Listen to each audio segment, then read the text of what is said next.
이제 커팅보드를 만들어 보도록 하겠습니다. 자, 플레인을 추가합니다.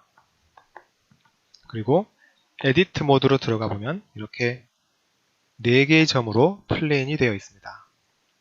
이 플레인을 커팅보드를 만들기 위해서 이제 가로 셋, 세로 셋으로 나눠야 됩니다. 이러기 위해서는 키보드 W키를 눌러서 이 스페셜스라는 메뉴를 불러옵니다. 그러면 이 위에 Subdivide라는 옵션이 있는데 이걸 선택하면 가로 둘, 세로 둘로 나눠져 있습니다.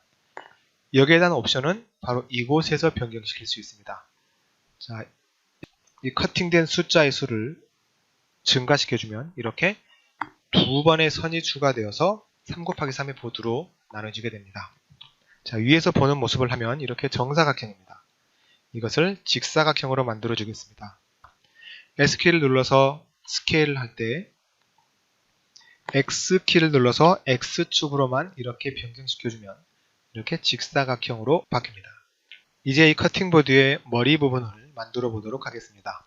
여기에 있는 이 두 버텍스를 선택해서 E키를 눌러서 이렇게 추가시킵니다. 다시 한번 E키를 눌러서 이렇게 추가시킵니다. 그리고 나서 이쪽을 E키로 이렇게 추가시키고 또 이쪽도 E키로 이렇게 추가시킵니다. 그러면 전체적으로 이런 모습이 나타납니다. 이제 이쪽에 보이는 이 부분에 이렇게 구멍을 뚫을 것입니다. 그렇기 때문에 그 구멍에 들어갈 만한 위치를 확보하기 위해서 이 면을 선택하고 E키를 눌러서 익스트루딩을 할 때 S키를 눌러서 안쪽으로 위치시켜주면 이런 식으로 이렇게 공간이 확보됩니다. 지금 현재 선택되어 있는 이 페이스를 삭제하기 위해서 X키를 누르고 페이스를 선택합니다. 그러면 이렇게 구멍이 만들어집니다. 이 상태에서 Sub Modifier를 선택하겠습니다. 그러면 전체적으로 이런 모습이 나타납니다. 이제 이곳에 보이는 구멍을 확대시키기 위해서 우선 이쪽에 추가적으로 루프를 추가합니다. 그리고 나서 이 버텍스들을 선택한 다음에 Y축으로 이렇게 확대 이동시켜 줍니다. 이 안쪽만 또 선택을 해서 이런 식으로 확대를 시켜줍니다. 그러면 이런 모양이 됩니다. 그리고 나서 여기에 있는 이 두 면들을 선택한 다음에 이번에는 X축으로 확대를 시켜줍니다. 그리고 이 양쪽에 있는 이 모서리를 이렇게 Y축으로 살짝 모아주면 이렇게 둥그스름한 모양이 됩니다.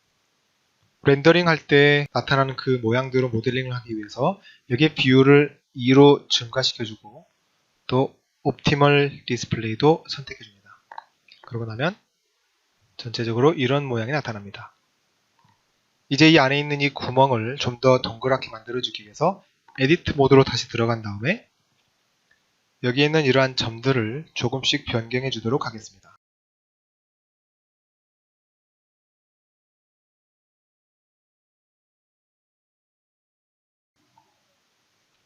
이 머리 부분을 이 몸쪽으로 살짝 이동시켜 주겠습니다.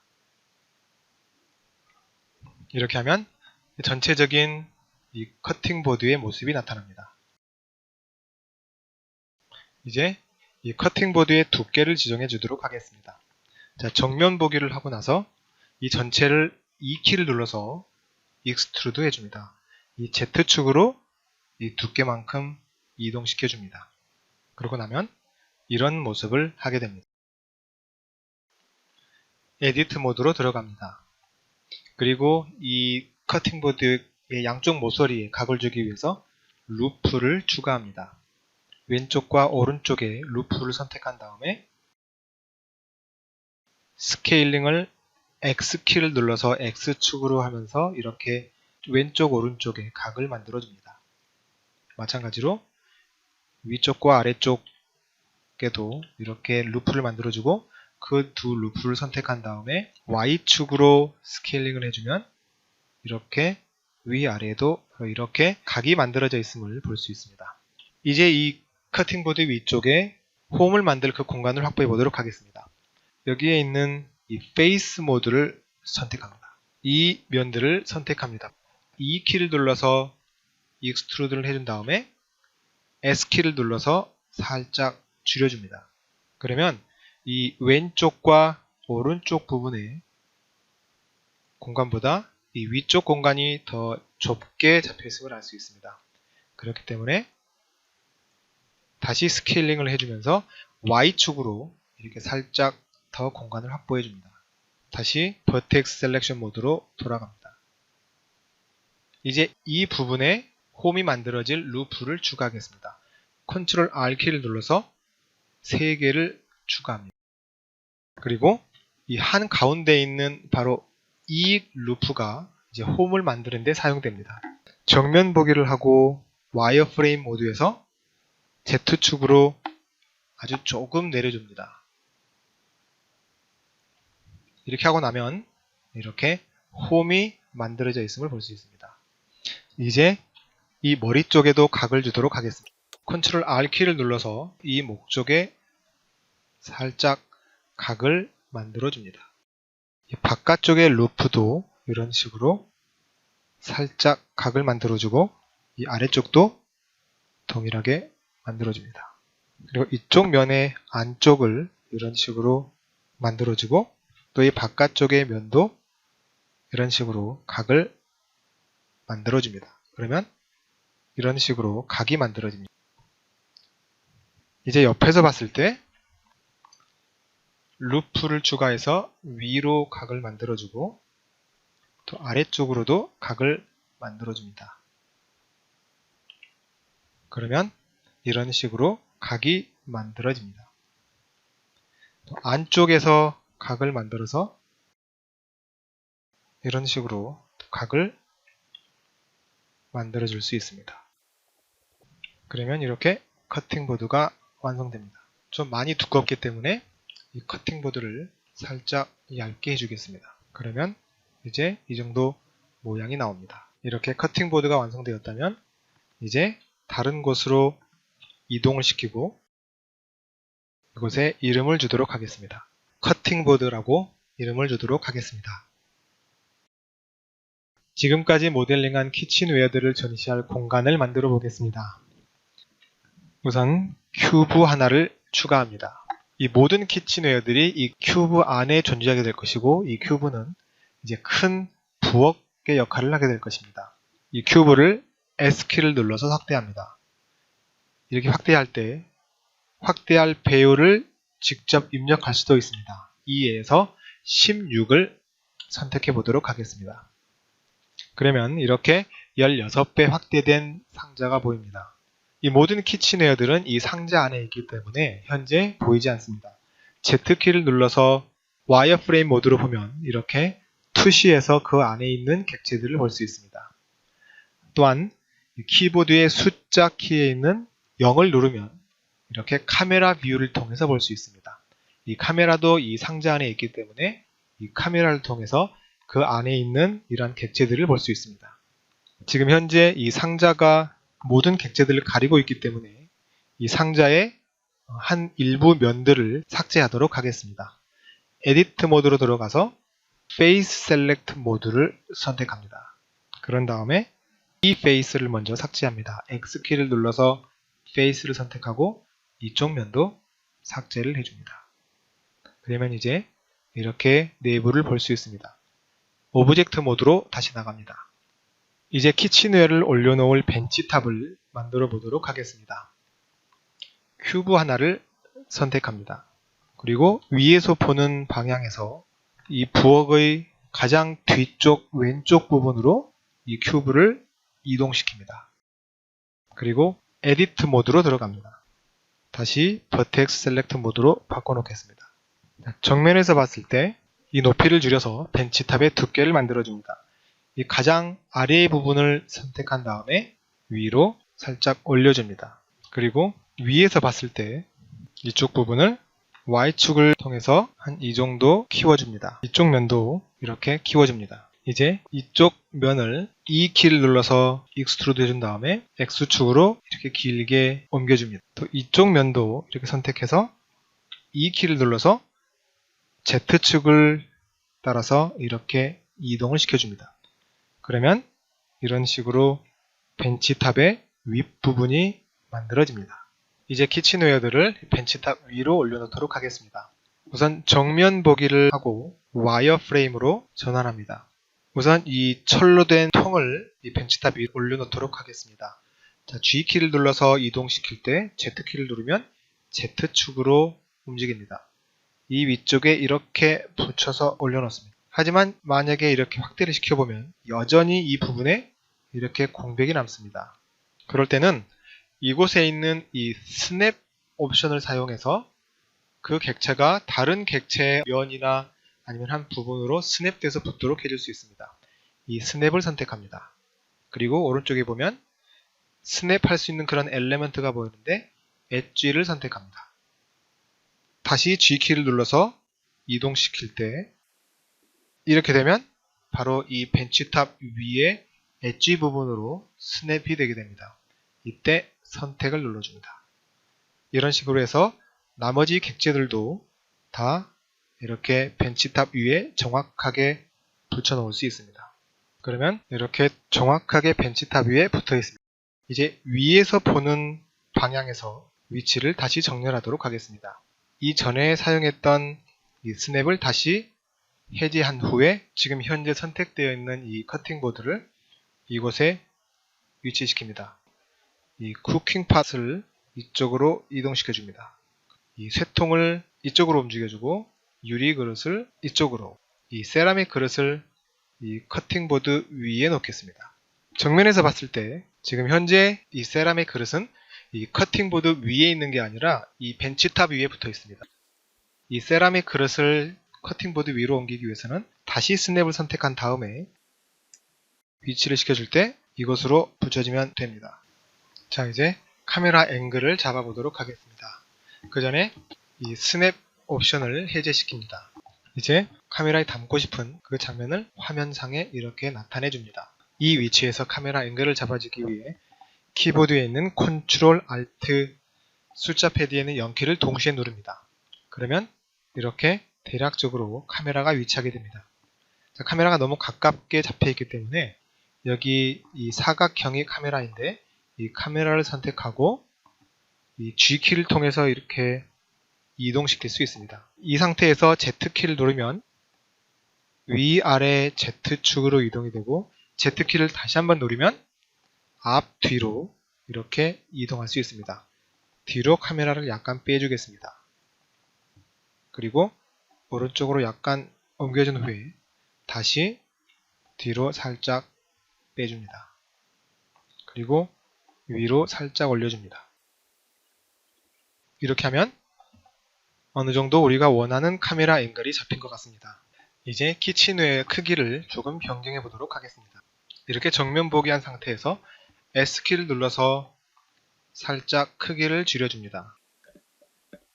아마 이 정도 크기면 될 것 같습니다. 이 크기를 줄인 다음에 이게 공중으로 조금 떴기 때문에 다시 스냅 키를 누르고 나서 Z축으로 다시 이동을 시켜줍니다. 이제 이 쿠킹 팟을 좀 크게 확대시켜 보도록 하겠습니다. S키를 눌러서 이렇게 키우면 아마 이 정도 크기가 될 것 같습니다. 마찬가지로 높이는 이 스냅 키를 준 다음에 Z축으로 이렇게 이동을 시켜주면 됩니다. 자, 그리고 여기에 있는 이 철로 된 그릇도 우리가 좀 크게 해줄 필요가 있습니다. S키를 눌러서 이 정도 크기로 좀 크게 해주겠습니다. 그리고 여기 있는 유리 그릇도 조금 크게 확대시켜줍니다. 상대적으로 이 쿠킹팟이 좀 작아 보이네요. 조금 더 살짝 키워보도록 하겠습니다. 그리고 나서 스냅 키로 다시 높이를 잡아줍니다. 이 철로 된 이 그릇도 마찬가지로, 그리고 유리 그릇도 마찬가지로 높이를 잡아줍니다. 그래서 카메라 뷰로 다시 보게 되면 이제 이런 각도로 보여주게 됩니다. 지금 현재 이 아래에 보면 바로 이 부분에 벤치탑 밑에 공백이 카메라에 찍힙니다.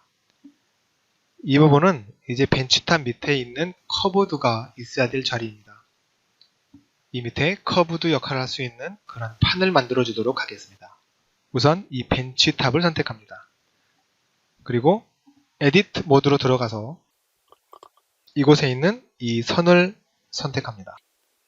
그리고 Shift D키를 눌러서 그 선을 복사합니다. 자, P키를 눌러서 다른 객체로 분리시킨 다음에 오브젝트 모드로 나가보면 바로 그 선이 따로 이렇게 분리되어 있음을 볼 수 있습니다. 자, 위에서 보는 방향에서 위쪽으로 그리고 왼쪽으로 이동을 시킵니다.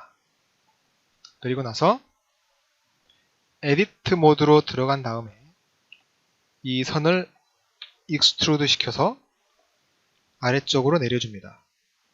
이렇게 하면 이렇게 면이 생깁니다. 카메라 앵글로 봤을 때 이렇게 충분히 가려지기 때문에 이 정도면 된 것 같습니다. 다시 오브젝트 모드로 나옵니다. 그러면 이 부분은 이제 벤치탑 아래에 있는 커버드로 가려져 있습니다.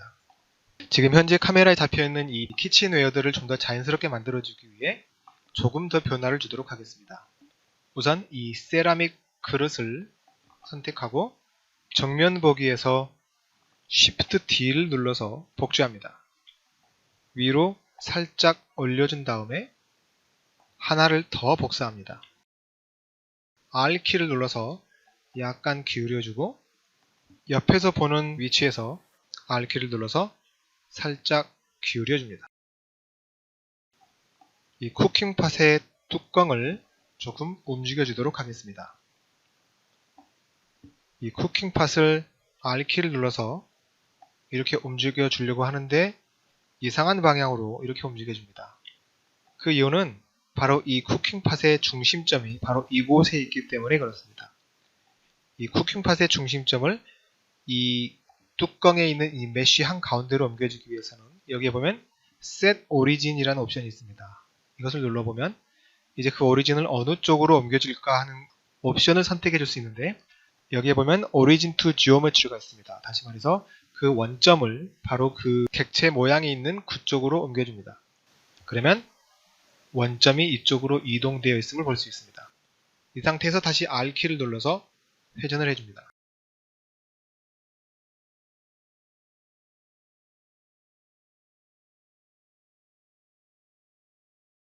좀 더 사실적으로 보여주기 위해서 이 왼쪽 벽에 윈도우 하나를 만들어 보도록 하겠습니다. 우선 이 박스에서 삭제했던 이 면들을 다시 붙여넣도록 하겠습니다. 에디트 모드로 들어가서 페이스를 만들 이 4개의 점을 선택한 다음에 이 메뉴에 보면 페이스 부분에 Make Edge 혹은 Face 옵션이 있습니다. 단축키로 F키인데 이 메뉴를 선택하면 이렇게 선택되어 있는 그 부분에 페이스를 만들어줍니다. 이쪽 면도 4개를 선택한 다음에 F키를 눌러서 페이스로 막아줍니다. 그러면 이렇게 완벽하게 박스가 다시 만들어집니다. 이제 창문을 만들기 위해서 이쪽 면에 루프를 추가합니다. Ctrl R을 눌러서 루프 2개를 추가합니다. 그리고 이쪽 면으로도 2개를 추가합니다. 바로 이 페이스가 창문이 될 것입니다. 이 루프를 선택한 다음에 Ctrl E를 누르고 엣지 슬라이드를 선택해서 왼쪽 벽 쪽으로 이동시켜 줍니다. 이렇게 되면 바로 이곳이 이 부엌 실내 벽의 두께가 됩니다. 그리고 이 루프를 다시 엣지 슬라이드로 이동시켜 보겠습니다. 이렇게 하면 바로 이쪽에 있는 이 공간이 윈도우가 됩니다. 옆에서 봤을 때 바로 이 루프가 여기 벤치탑 바로 위로 가게 이동시킵니다. 그 다음에 이 루프는 윈도우의 높이를 결정해 줄 것입니다. 이렇게 해서 보면 바로 이 면이 윈도우가 됩니다. X키를 눌러서 페이스를 선택합니다. 그러면 이렇게 창문이 열립니다. 카메라로 봤을 때 이렇게 창문이 보여짐을 알 수 있습니다. 이 루프를 선택한 다음에 Y축으로 살짝 이동을 시켜주면 이렇게 창문의 넓이가 변하게 됩니다. 그래서 밖에서 봤을 때 이런 모양이 됩니다. 창문 하나를 더 만들어 보겠습니다. 이곳에 루프 2개를 더 추가한 다음에 왼쪽으로 살짝 옮겨주고 이 루프가 그 다음 창문이 됩니다. 이 페이스를 X키를 눌러서 삭제해 줍니다. 그러면 이렇게 창문이 2개가 만들어졌습니다. 카메라로 보면 이런 식으로 보이고 이쪽 창문이 아주 살짝 보입니다. 이 창문의 창틀의 두께를 만들어 줄 수 있습니다. 이 안에 있는 이 사각형을 선택한 다음에 E 키를 누르고 X축으로 밀어낼 수 있습니다. 마찬가지로 이것도 사각형을 선택한 다음에 E 키를 눌러서 X축으로 밀어냅니다. 그러면 카메라에서 봤을 때 이렇게 창틀의 두께가 만들어집니다.